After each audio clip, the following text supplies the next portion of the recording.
Queridos, coloca aí o tema para nós: o véu que nos impede de ver o Senhor. Esse é o tema da nossa mensagem de hoje. E apesar da palavra de Deus nos revelar que Cristo plenamente, revelar a Cristo plenamente nas nossas vidas, ainda há um véu que nos impede de ver a Cristo. Deus, ele se revela completamente. A Bíblia fala que Jesus é a exata expressão de Deus Pai, mas ainda há um véu. E quando a gente lê a Bíblia, a gente muitas vezes só lembra do véu que separava o lugar santo do santo dos santos. A Bíblia fala que no tabernáculo de Moisés havia 3 compartimentos. Havia o átrio exterior, onde todo mundo podia frequentar, todo judeu. Havia o lugar santo e o santo dos santos, e havia um véu que separava o lugar santo do santo dos santos. Muitas pessoas pensam que esse véu era um pano fino, simples, que qualquer coisa poderia movê-lo. Não, mas esse véu que separava o santo dos santos do lugar santo era um véu que tinha 6 centímetros de espessura. Imagina um pano, um tecido, uma obra ali artesanal que tinha 6 centímetros de espessura. Ninguém poderia rasgá-lo. Mas quando o Senhor Jesus morreu, a Bíblia diz que Deus rasgou aquele véu de alto a baixo. Mas o véu que nós vamos falar hoje não é sobre esse véu. Nós vamos falar sobre o véu que Moisés, quando desceu da segunda vez pelo Monte Sinai, a primeira vez ele subiu, Deus deu a ele as tábuas da lei, e quando ele chegou, o povo já tinha pecado, e então ele jogou aquelas tábuas de pedra no chão e elas foram quebradas.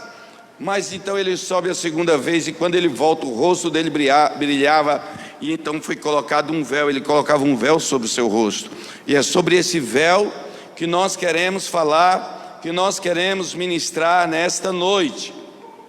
Amém? E é tão importante, querido, a gente ter esse entendimento. Peça para Deus falar ao teu coração. Coloca para nós, projeta aí 2 Coríntios 3, a partir do versículo 6.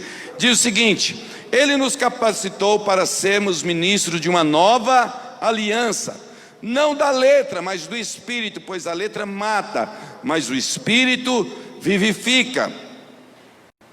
O ministério que trouxe a morte foi gravado com letras em pedras, mas esse ministério veio com tal glória que os israelitas não podiam fixar os olhos na face de Moisés, por causa do resplendor do seu rosto, ainda que desvanecente.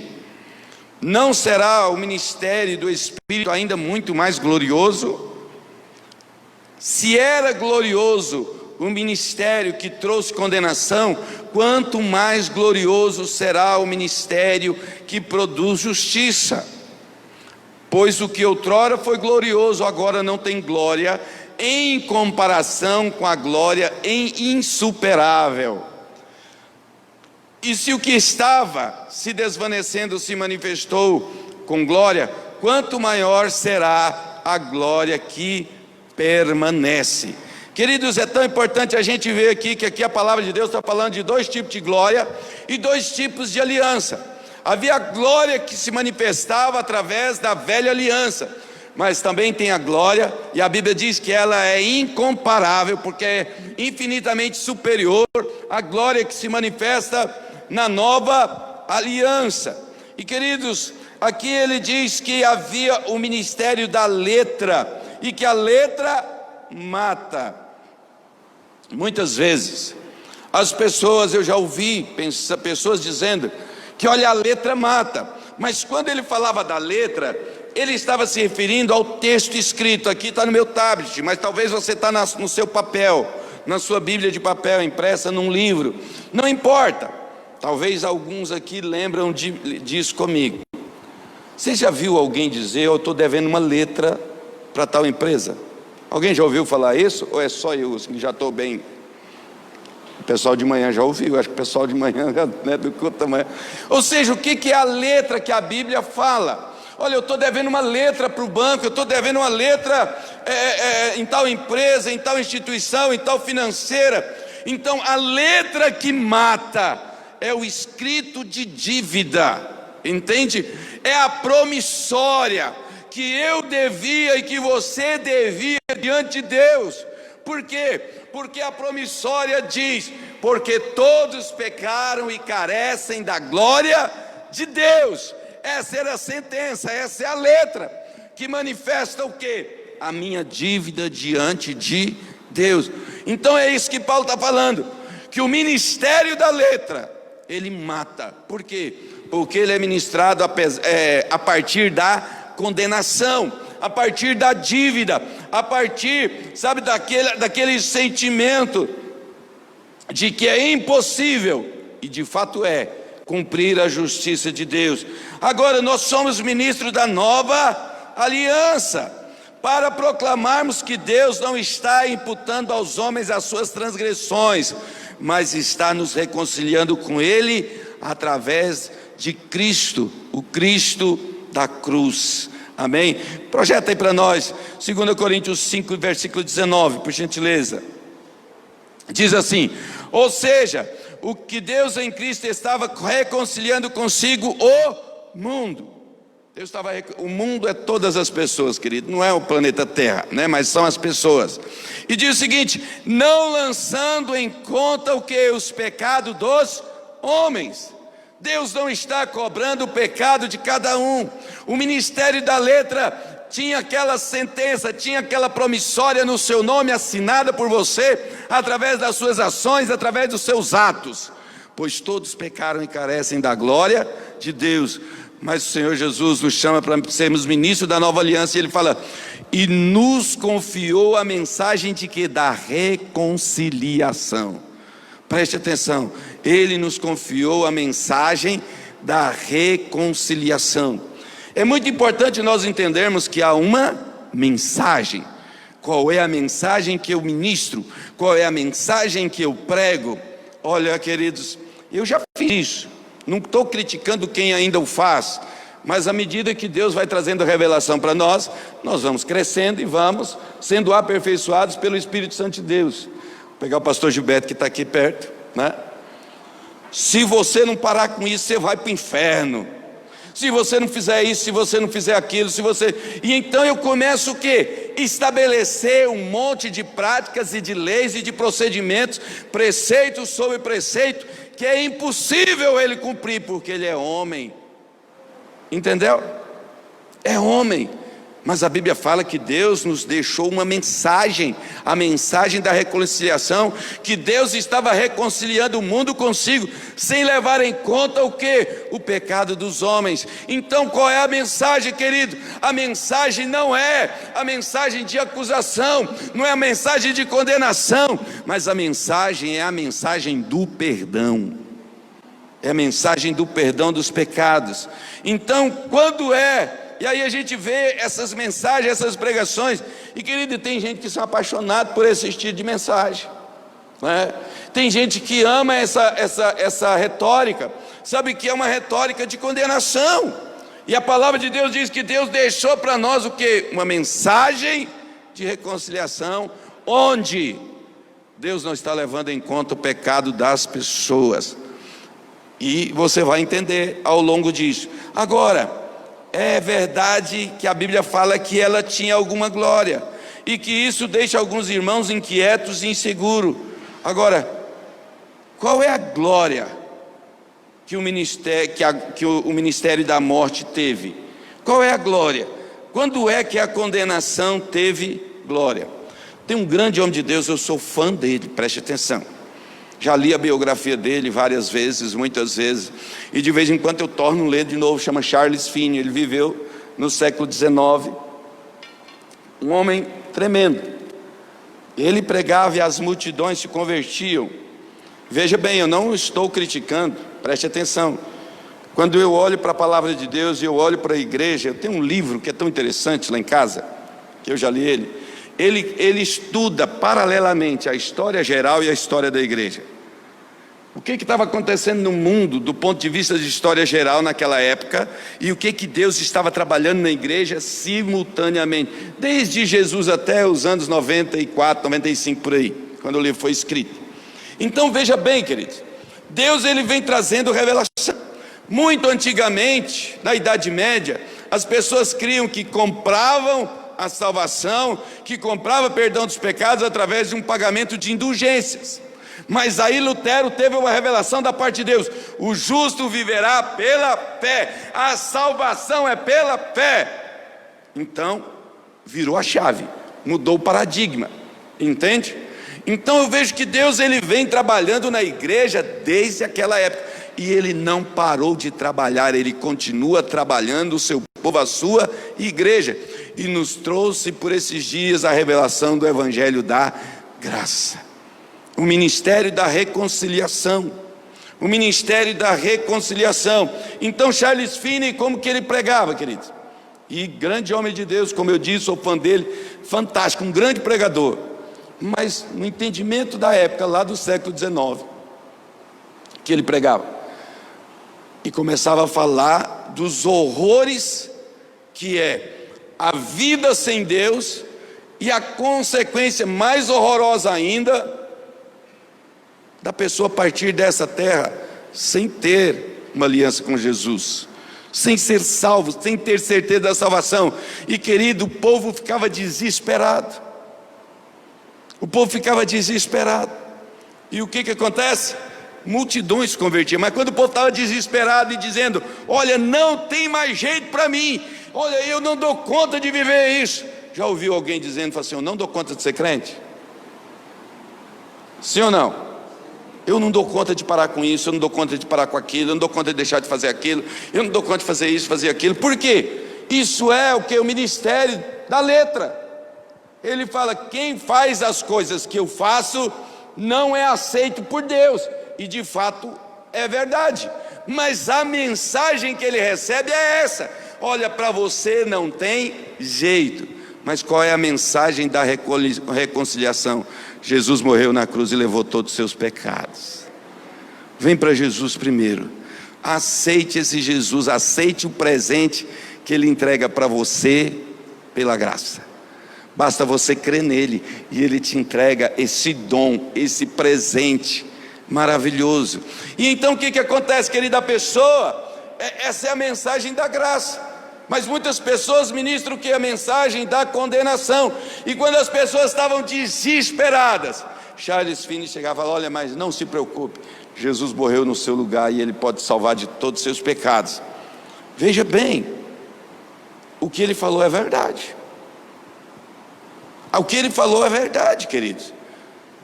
É horrível sim, a pessoa viver sem Jesus e morrer sem Jesus é mais horrível ainda.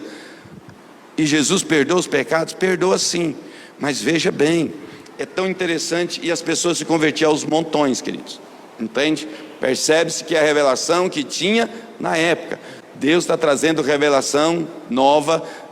Não é revelação nova, é Deus está descortinando, Deus está tirando o véu dos nossos olhos, e estamos conseguindo enxergar, perceber, ver o que Deus tem para nós, o que ele realmente já fez. Então não é nada novo, é nós que estamos tendo os nossos olhos abertos.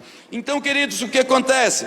Existia essa mensagem, e muitas pessoas hoje dizem: eu não dou conta de viver o cristianismo, porque eu sou muito falho, porque eu sou muito falho. E é verdade, é falho mesmo, mas Jesus veio para trazer a mensagem, e Paulo fala que nós temos a responsabilidade, somos ministros de uma nova aliança, para trazer a mensagem da salvação, pela graça, mediante a fé, entende? E isso faz toda a diferença, querido, na minha vida e na sua vida. Então muita gente, elas misturam o que? A graça com a lei. Eles pregam a lei, mas pregam um pouquinho da graça e depois volta para a lei de novo. Ou seja, tem condenação pelo pecado, depois ele fala que Jesus salva, e depois ele traz a condenação. Novamente as pessoas ficam confusas, porque elas ficam: ora eu estou olhando para a minha condição de pecador, olha eu estou olhando para Jesus que salva, e depois logo em seguida eu estou olhando novamente para a minha condição de pecador. Percebeu a confusão? Quando eu tenho revelação de que sou salvo pela graça, mediante a fé em Cristo Jesus, e não é pelas minhas obras, não é pela minha performance, não é pelo que eu sou, mas é pelo que Jesus é pelo que Ele fez, é porque Ele é o meu Deus, é porque Ele levou na cruz todos os meus pecados, e hoje eu posso pregar a mensagem da reconciliação, a mensagem do perdão dos pecados. Queridos, é diferente. Por que eu estou falando isso, querido? Porque eu creio que Deus está restaurando a sua igreja num nível nunca visto antes. Entende? Está restaurando a sua igreja num nível nunca visto antes. Então é tão importante, querido, a gente ter esse entendimento. Não misturar a graça com a lei e vice-versa. Preste atenção. Vocês lembram da história da mulher adúltera que foi pega em flagrante adultério? E os homens pegaram ela, e eu imagino que era de manhã, que foi pega em flagrante adultério, né? E pegaram, correram e levaram ela para Jesus, e falaram: Jesus, a lei de Moisés manda a gente apedrejar, e o Senhor, o que fala? E Jesus não falou nada. Já viu quando você faz uma pergunta para a pessoa, e a pessoa não responde? A gente fica, fala! Não vai falar nada não. Eu fico imaginando que os fariseus e todos aqueles religiosos estavam dessa forma, pressionando Jesus. A Bíblia diz que eles insistiam com Jesus. Jesus, eu imagino que ele se agacha, a Bíblia fala que ele fica passando o dedo, desenhando com o dedo no chão. E como eles insistiam, Jesus fala o seguinte: aquele que não tiver pecado, que seja o primeiro a atirar a pedra. E volta e condena. Veja bem, a consciência de pecado que eles tinham fez que todos deixassem a sua pedra ali e fossem embora, a começar pelos mais velhos. Quando não tem mais ninguém, Jesus se levanta e fala: mulher, onde estão aqueles teus acusadores? Ninguém te condenou? E então Jesus responde, a mulher responde para Jesus: não Senhor, ninguém me condenou. E Jesus diz para ela: eu também tampouco te condeno, vá e não peques mais. Preste atenção, Jesus não falou: olha, te livrei dessa, mas vou te dar aqui agora 7 passos para você viver uma vida santa. Você não pode isso, não pode aquilo, não pode fazer aquilo, não pode fazer aquilo outro, nem aquilo, nem aquilo. Entendeu? Jesus não fez isso, querido. Ele não trouxe, depois de trazer graça, ele não trouxe a lei novamente. E quando nós temos revelação disso, a vida da gente, nós começamos a viver uma vida cristã de alegria. É hora da gente dizer amém. Quando você quer viver uma vida cristã de alegria, amém? Porque nós aprendemos aqui o poder de dizer amém, né? Que assim seja na minha vida. É isso que nós queremos, viver uma vida de cristã de alegria, querido. É tão horrível viver uma vida cristã pesada da letra da acusação. E está escrito aqui, né, João 8, 10 e 11. Mulher, onde estão aqueles teus acusadores? Ninguém te condenou? Respondeu ela: ninguém, Senhor. Então lhe disse Jesus: nem eu tampouco te condeno.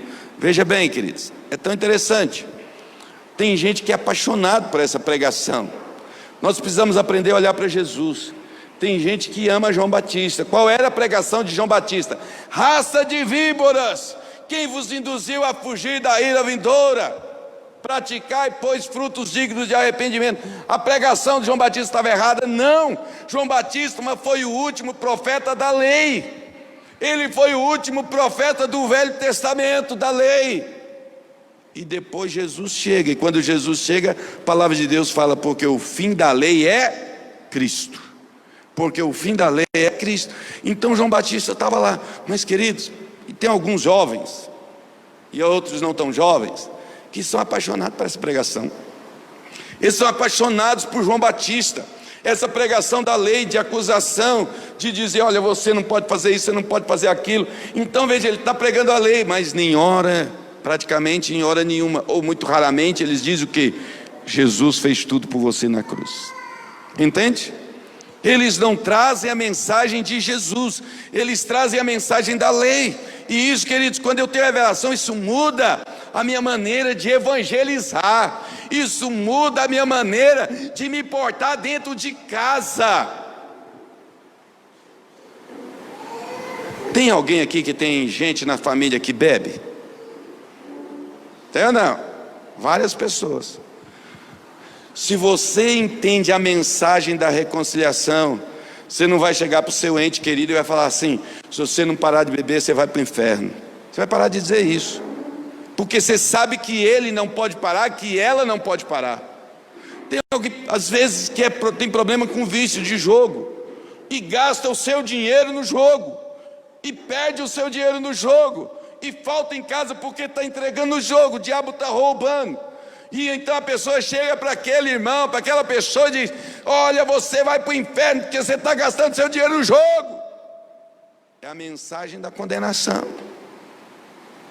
E a pessoa olha para ela e não dá conta de parar de beber. Ele olha para ela e não dá conta de parar de jogar. Ele olha para ela mesmo e não vem força de deixar de praticar tudo aquilo que o ministério da condenação relaciona. Mas quando ele olha, quando você prega a mensagem da reconciliação, você fala: olha, vem para Jesus bêbado mesmo, vem para Jesus jogando mesmo, vem para Jesus perdido mesmo, vem para Jesus você que não tem esperança, e em Jesus a sua vida vai ser transformada. É diferente ou não é a mensagem? Você saiu da mensagem da letra, da acusação, da promissória, e agora você está trazendo a mensagem da graça, a mensagem da graça de Deus. Isso é tão importante, ter revelação desse entendimento, porque isso muda tudo. Quando a gente lê a Bíblia, a história de Moisés, ali no Pentateuco, a Bíblia fala que Deus olhava para Moisés, e Moisés era o homem mais manso de toda a terra. Mas mesmo Moisés, sendo um homem mais manso de toda a terra, teve um momento que ele se tornou desqualificado para entrar na terra prometida. Por quê? Porque Deus mandou para ele: vai lá e fala para a rocha, e a rocha vai dar água. E ele se irou com o povo e feriu a rocha. E porque ele desobedeceu a Deus, e porque ele não deu glória a Deus, diante de toda a congregação, Deus falou: você não vai entrar na terra. Se tornou desqualificado. A lei não teve poder de transformar o homem mais manso de toda a terra, enquanto que a graça tem o poder de transformar o homem mais perdido, a mulher mais perdida, em uma pessoa de bem. Entende a diferença? A lei, ela está lá, ela tem a sua glória, mas ela não tem o poder de transformar ninguém, enquanto que a graça, o Senhor Jesus, Ele tem o poder de transformar a mim e a você plenamente. Ele tem o poder de transformar a minha e a sua vida completamente. Então, queridos, por isso que Cristo veio, pois Ele é perfeito e cumpriu toda a lei. E hoje nós estamos em Cristo. Todo aquele que um dia entrou em aliança com o Senhor Jesus, ele está em Cristo. E porque estamos em Cristo, estamos qualificados para herdar todas as promessas de Deus na minha vida. Se eu entendo isso, eu não vou pregar mais a mensagem da letra, eu não vou pregar mais a mensagem da condenação, mas eu vou pregar a mensagem da graça, da reconciliação de Deus, como nós lemos aqui em 2 Coríntios, que Deus não leva em consideração o pecado do seu povo. Entende isso? Isso muda a história, querido. Isso muda a maneira de eu me relacionar com as pessoas. Isso muda a maneira como eu vou evangelizar as pessoas.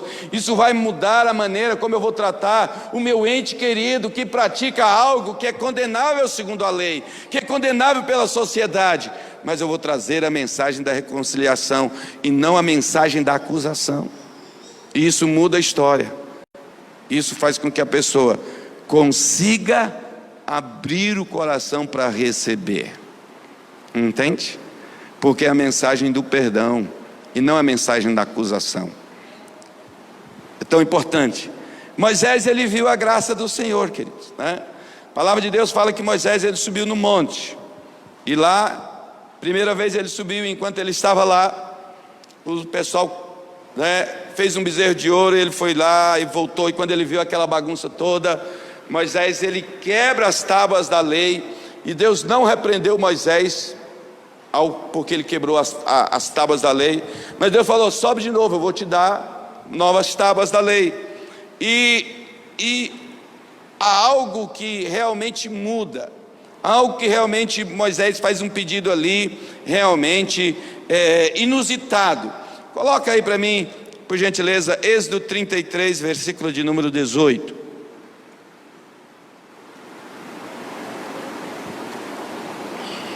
Olha o que Moisés pediu. Olha o que Moisés pediu para Deus. Então disse Moisés: peço-te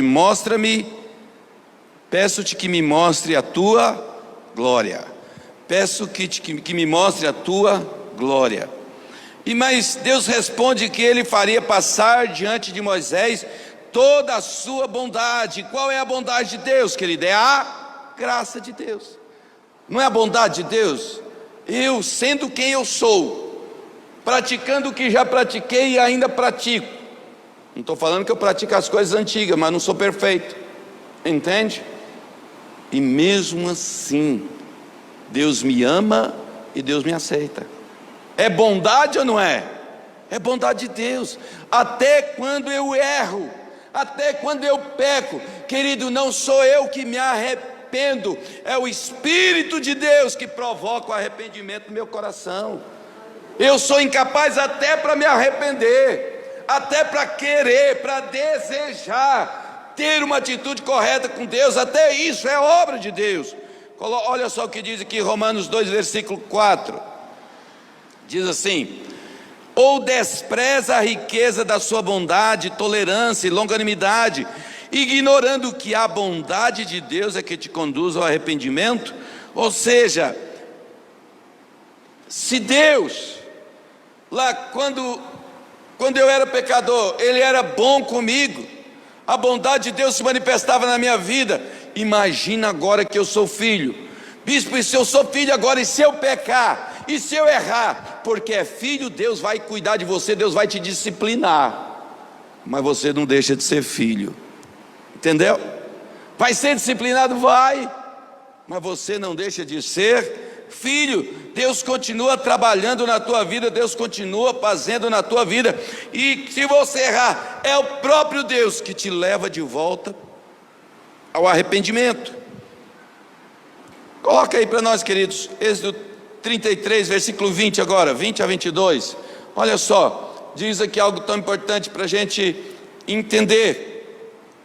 Êxodo 33, 20 a 22, diz assim: e acrescentou: você não poderá ver a minha face, porque ninguém poderá ver-me e continuar vivo. E prosseguiu o Senhor: há aqui um lugar perto de mim, onde você ficará em cima de uma rocha. Quando a minha glória passar, eu o colocarei numa fenda da rocha e cobrirei com a minha mão, até que eu tenha acabado de passar. O que Deus estava falando para Moisés? Moisés, olha, eu vou atender o seu pedido, mas não do jeito que você quer, porque homem nenhum pode ver a face do Senhor e permanecer vivo. Então o que eu vou fazer? Eu vou pegar e vou colocar a minha mão quando eu passar, e você vai me ver toda a minha glória, mas você vai ver eu passando pelas costas, você vai ver as minhas costas, você não vai me ver face a face, você não vai ver a minha face, porque homem nenhum pode ver a minha face e continuar vivo. Agora veja bem, assim era a manifestação da glória de Deus. O homem que mais teve intimidade com Deus ali no Velho Testamento é Moisés, mas viu Deus de costas. Preste atenção, lembra da mulher hemorrágica que veio na multidão quando Jesus estava indo para a casa de Jairo ressuscitar a filha de Jairo? E então veio aquela mulher hemorrágica que tinha 12 anos, que sofria de hemorragia, e tocou nas vestes de Jesus, e Jesus para tudo e pergunta: quem me tocou? Quem me tocou? Queridos, a gente fica pensando, mas por que Jesus fez aquela exigência toda? Por que Jesus fez toda aquela exigência? Sabe por quê, queridos?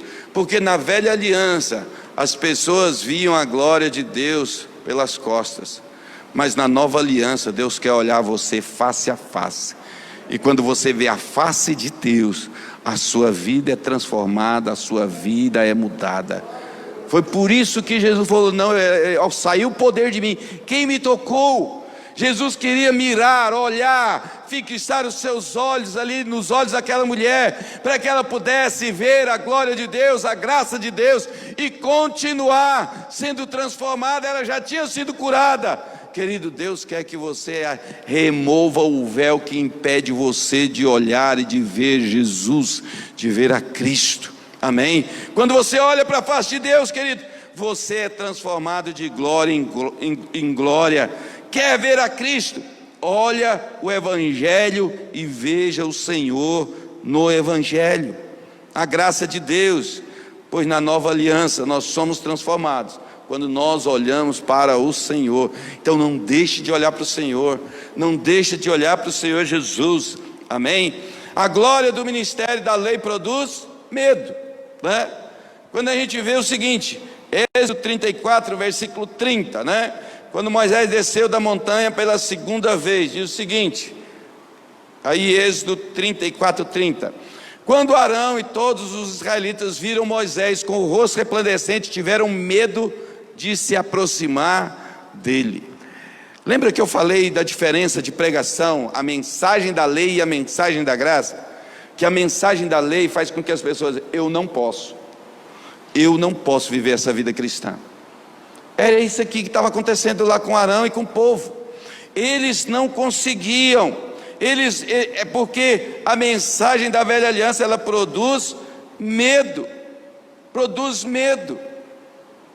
E aí, queridos, a gente vai observando que enquanto a velha aliança produz medo, a nova aliança produz alegria.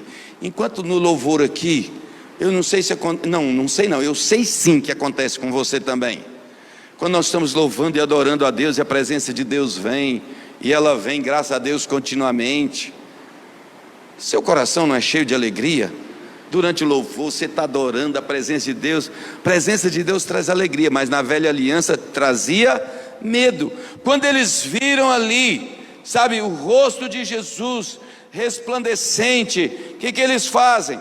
Eles ficaram com medo e todos ficaram longe, e Moisés então teve que pôr um véu, ainda que aquele brilho era desvanecente, a cada dia brilhava menos, até parar de brilhar, mas mesmo tendo parado de brilhar, eles continuavam usando o véu.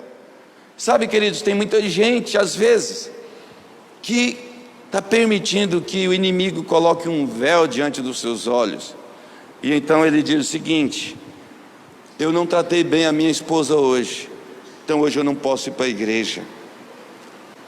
E o diabo fala para ele: é mesmo, você não tratou bem sua esposa. E ele levanta a mão diante de Deus para adorar a Deus, e o diabo: baixa essa mão aí, você não tem vergonha? Eu vi que você tratou mal a sua esposa. E então ele começa a baixar a mão, porque ele está olhando para a letra, para o escrito de dívida. Mas quando ele olha para Jesus, eu falo: é verdade, eu não fui feliz naquela situação, mas em Cristo Jesus eu já fui perdoado. Depois eu me retrato com ela, mas agora eu vou adorar o meu Deus, porque Jesus já levou na cruz todo o meu pecado, inclusive esse aí, entendeu? Então veja que a palavra de Deus, a mensagem da reconciliação faz isso. O brilho no rosto de Moisés fazia que o povo tinha medo. Mas lembra da transfiguração? Quando Jesus sobe no monte e então ele é transfigurado, e as pessoas então estão tudo lá embaixo, Jesus desce, Jesus, Pedro, Tiago e João, e chegam lá embaixo, tem uns fariseus e umas autoridades conversando com seus discípulos, e eles perguntam: o que está acontecendo? O que está acontecendo? Mas o brilho do Senhor Jesus, o brilho que manifesta do rosto do Senhor Jesus, quando eu olho face a face, Ele está dizendo: eu te perdoo. Está difícil? Vinde a mim, você que está cansado, sobrecarregado. E querido, tem gente que pensa que Deus está falando de cansaço físico. O que eu preciso do cansaço físico? Uma boa noite de sono, está resolvido o problema, sim ou não? É verdade ou não é? Mas Deus está falando do cansaço da alma, do cansaço do coração, do cansaço da vida, entende? Jesus fala: vinde a mim você, e eu vou trazer alívio para a sua vida, eu vou trazer descanso, eu vou trazer refrigério, olha, eu vou te abençoar, e a sua vida vai ser cheia de alegria novamente. Olha, eu vou fazer na tua vida, eu vou fazer no teu coração, eu vou trazer descanso para você. Essa é a mensagem do Senhor Jesus. Então, quando ele desce daquele monte, olha só, diz aqui em Marcos 9, versículo 14 e 15: quando eles se aproximaram dos discípulos, viram numerosa multidão ao redor, e que os escribas discutiam com eles, com os discípulos. E logo toda a multidão, ao ver Jesus, tomada de surpresa, correu para ele e o saudava. Na velha aliança, o rosto de Moisés brilhava e eles corriam de Moisés.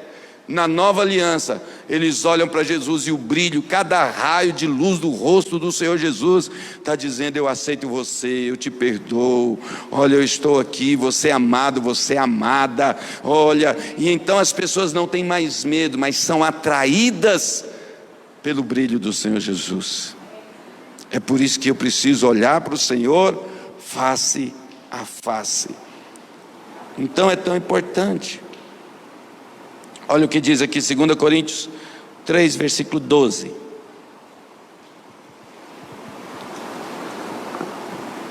Diz assim: portanto, visto que temos tal esperança. Que esperança que nós temos, querido?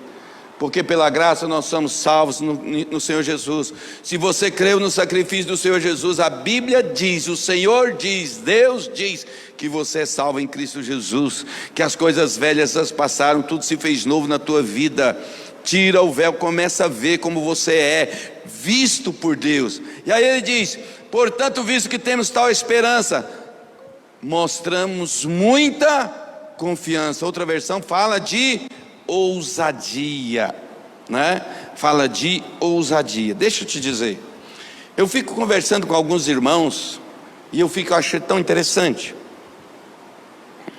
Você vai evangelizar, estou evangelizando, vamos hipoteticamente dizendo que o Pablo ainda não tem uma aliança com o Senhor Jesus, e eu chego e converso com ele, e não importa, foi no ônibus, foi no trem, foi na rua, foi no campo de futebol, foi na mesa de sinuca, não importa o lugar. E eu comecei a conversar com ele, e então ele conta toda a minha vida, e ele conta dos seus problemas, ele conta das suas frustrações, às vezes ele se gaba também de algumas coisas que ele fez, inclusive às vezes coisas não muito boas. E aí eu falo de Jesus para pessoas, e muitos pregam de Jesus para as pessoas, mas só pregam de Jesus, não tem essa confiança e não tem a ousadia de quê? De perguntar para ele: você quer esse Jesus na sua vida? Você quer aceitar Jesus? Às vezes até líderes de célula, chega uma pessoa e eles não têm coragem. Por que não tem coragem? Porque ainda está preso na mensagem da letra.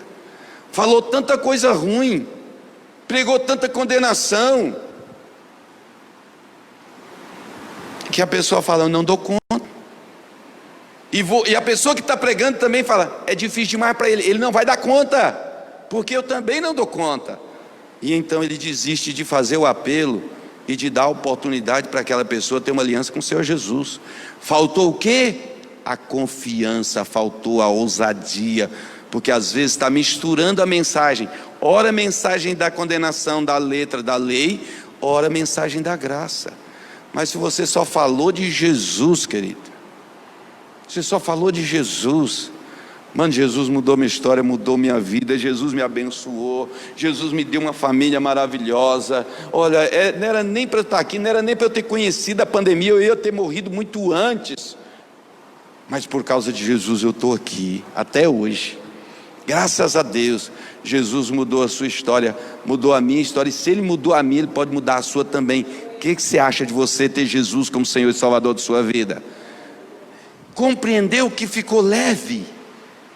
Ficou leve, porque eu preguei a mensagem da reconciliação, fica leve. Quando você mistura lei e graça, fica pesado, mas quando você prega a mensagem da reconciliação, fica leve.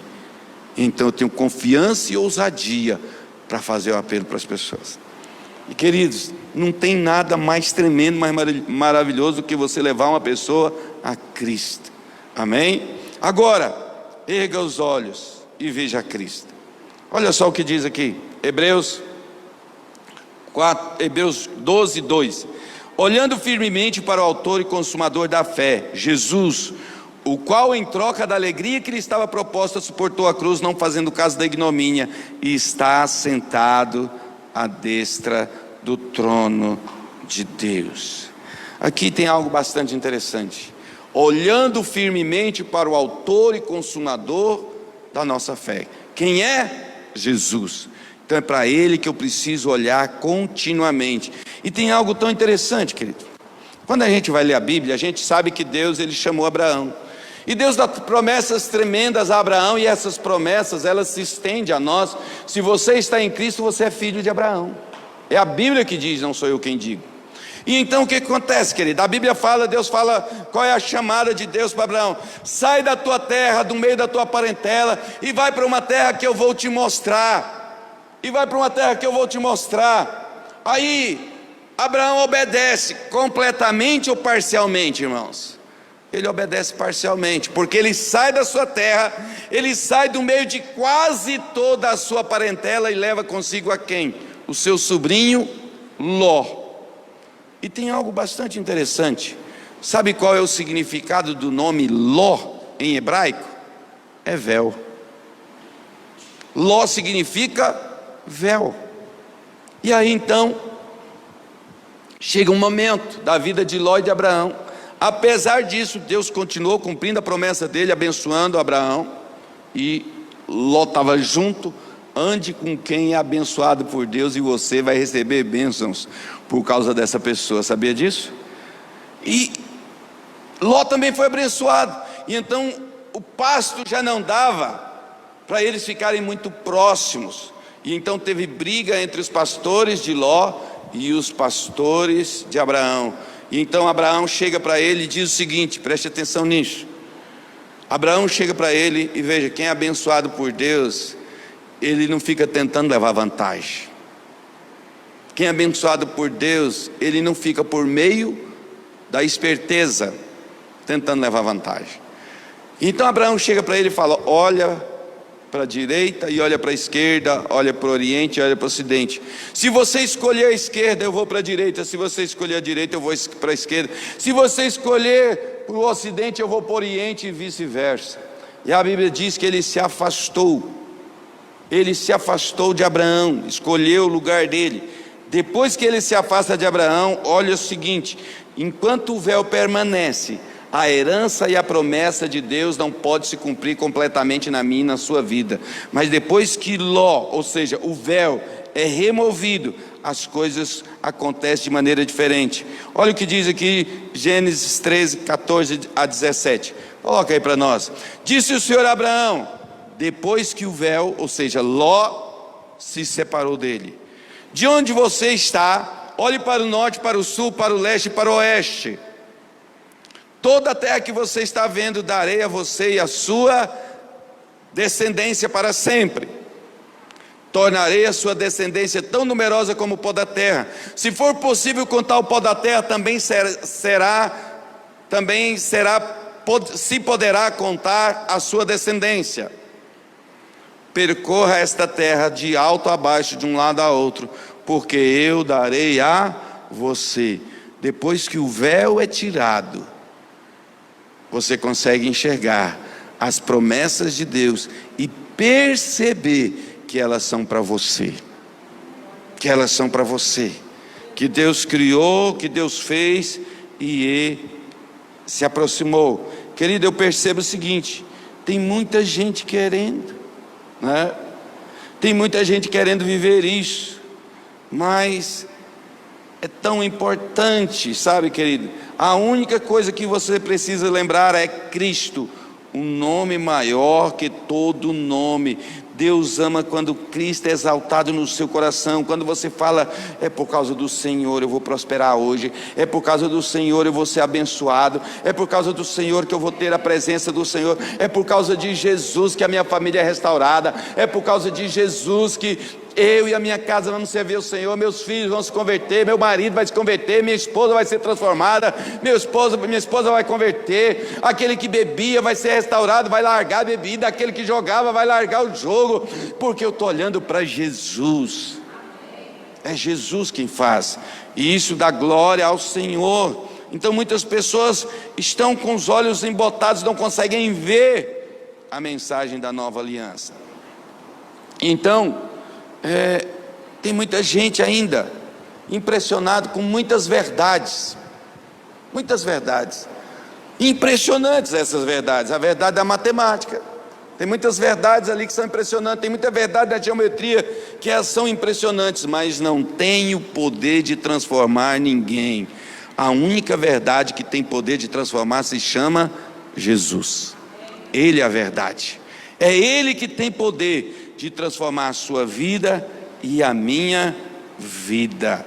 É Ele que transforma. Então, queridos, qual era a mensagem de Paulo? O que Paulo decidiu ministrar? Eu vou ler aqui mesmo na minha anotação alguns versículos. Olha só, 1 Coríntios 2 diz o seguinte: porque decidi nada saber entre vós, senão a Jesus e este crucificado. Em 1 Coríntios 2, 4 e 5 fala o seguinte: a minha palavra e a minha pregação não consistiu em linguagem persuasiva de sabedoria, mas em demonstração do Espírito e de poder, para que a vossa fé não se apoiasse em sabedoria humana, e sim no poder de Deus. E em 2 Coríntios 3, 14 a 16 fala: mas os sentidos deles se embotaram, pois até o dia de hoje, quando fazem a leitura da antiga aliança, o mesmo véu permanece, não lhe sendo revelado que em Cristo é removido. Mas até hoje, quando é lido Moisés, o véu está posto sobre o coração deles. Quando porém algum deles se converte ao Senhor, o que acontece? O véu é retirado. Quero chamar o pessoal do louvor já subindo aqui. Eu quero dizer uma coisa para você. Muitas pessoas pregam: eu preciso aprender a olhar para o Senhor Jesus sempre. Amém? Eu preciso olhar para Jesus cada dia, cada manhã, cada instante. Entende? Eu preciso olhar para o Senhor. Preste atenção aqui. Quantas vezes você ouve a pregação sobre José do Egito? E ao ouvir a pregação sobre José do Egito, o que as pessoas pregam muitas vezes? Sobre o sonho, né? Eles falam sobre o sonho, e o sonho tem a sua importância? Tem, mas às vezes a gente fica falando só do sonho e não aponta para Jesus. Eu não mostro Jesus na história de José, né? Só um pouquinho, levante sua mão direita. Pai Deus, repreendemos toda ação maligna, Pai, todo demônio, ó Deus, que quer perturbar, que quer atrapalhar, eu repreendo agora em nome de Jesus. Envia os teus anjos agora, Pai, guarda cada vida, guarda cada pessoa, guarda esse lugar, Pai, que o Evangelho da graça se manifeste de maneira tremenda e poderosa, Pai. Que não haja ambiente para roubar a mensagem do coração e nem dos olhos de ninguém. Amém. Queridos, é algo tão importante. Preste atenção. Quando nós pregamos a história de José, quando nós falamos de José, quem era José? José é aquele que foi traído pelos irmãos.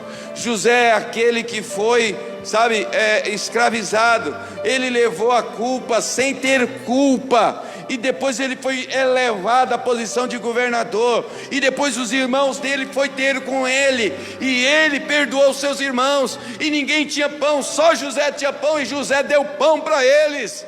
Assim como Jesus foi traído pelos seus, mas Jesus perdoou os seus. Ninguém tinha o pão, mas Jesus é o pão da vida.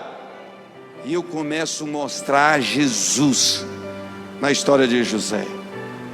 Quando Abraão vai sacrificar Isaac, muitas vezes nós ouvimos pregação e ela não está errada, tem o seu valor.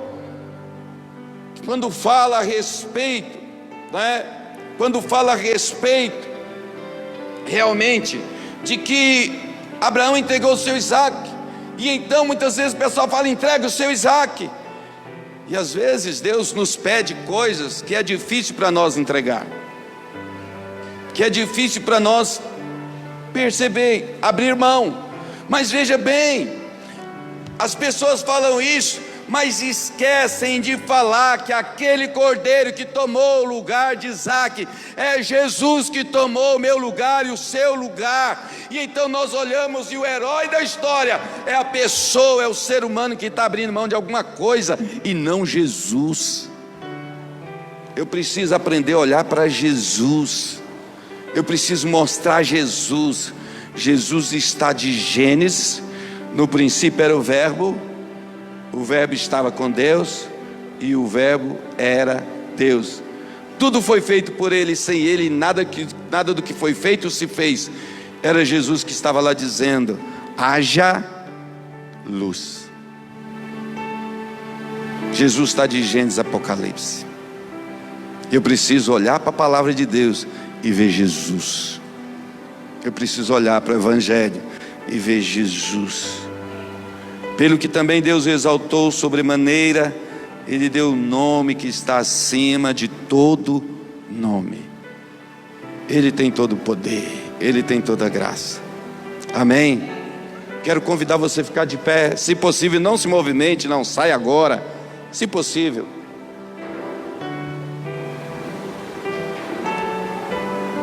Nós vamos cantar essa canção tão linda, que diz: eu quero viver algo novo. Se você olha para Jesus, o novo de Deus vai se manifestar na tua vida, na tua história, na sua casa. Mas a primeira coisa para fazer viver o alvo de novo, viver o novo de Deus, é entrar em aliança com o Senhor Jesus.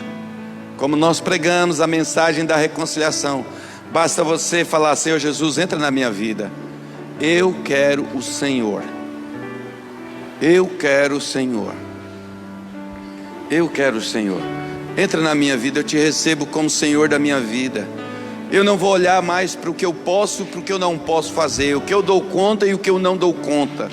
Eu quero olhar na tua face e ver no teu rosto que o Senhor me aceita, que o Senhor me aceita, que eu sou aceito. Se você quer isso para a sua vida, feche os teus olhos, coloca a tua mão no teu coração e repita essa oração comigo. Diga: Senhor Jesus, nessa noite eu entrego a minha vida completamente ao Senhor. Senhor Jesus, venha fazer habitação no meu espírito. Senhor Jesus, eu te dou o direito, eu te faço convite para transformar tudo aquilo que precisa ser transformado e que eu não dou conta. Senhor Jesus, tem misericórdia da minha vida. Em nome de Jesus, amém. Mas eu quero fazer uma outra oração, se você quiser fazer comigo. Sabe, uma oração de, talvez você tenha vivido debaixo de acusação do inimigo. Você já é crente, você tem uma aliança com o Senhor Jesus, você escolheu andar com o Senhor Jesus, mas quando você olha para você mesmo e fala assim: eu não mereço andar na presença do Senhor, eu não dou conta de estar diante de Deus, é difícil demais viver a vida cristã. Deixa eu te dizer, Jesus está falando para você olhar para Ele. Não é pelo que você faz, deixa de fazer, não é pelo que você dá conta, e não é pelo que você não dá conta, é pelo que Jesus já fez no seu lugar. Quando Ele morreu naquela cruz, Ele estava vendo você. Estou morrendo por você. E Ele sabia o seu nome. Ele sabia o meu nome. Antes da eternidade, antes de toda coisa, na eternidade passada, diz a palavra que Ele nos viu. Ele nos viu. Ele viu esse dia. Ele viu que você estaria aqui nessa noite. Basta que você diga: Senhor, abre os meus olhos. Deus, eu quero retirar o véu. E eu quero olhar somente para o Senhor. Eu quero olhar somente para o Senhor. Pai amado, ajuda a gente, Pai. Me ajuda e ajude a cada um aqui, Pai, a olhar para o Senhor, a não olhar para os nossos feitos, a não viver debaixo da lei, a não viver baseado para a nossa vida cristã, naquilo que fazemos, naquilo que conseguimos, na nossa performance, ó Deus, mas que nós vivamos a vida cristã olhando firmemente para o autor e consumador da nossa fé, Jesus. Que nós possamos viver a vida cristã olhando para o Senhor, cada dia, cada manhã, cada tarde, cada instante, dirigindo, trabalhando, lavando vasilha, limpando casa, vendendo, Pai. Oh Deus, que nós possamos viver cada dia olhando para o Senhor, em nome de Jesus, em nome de Jesus, aleluia.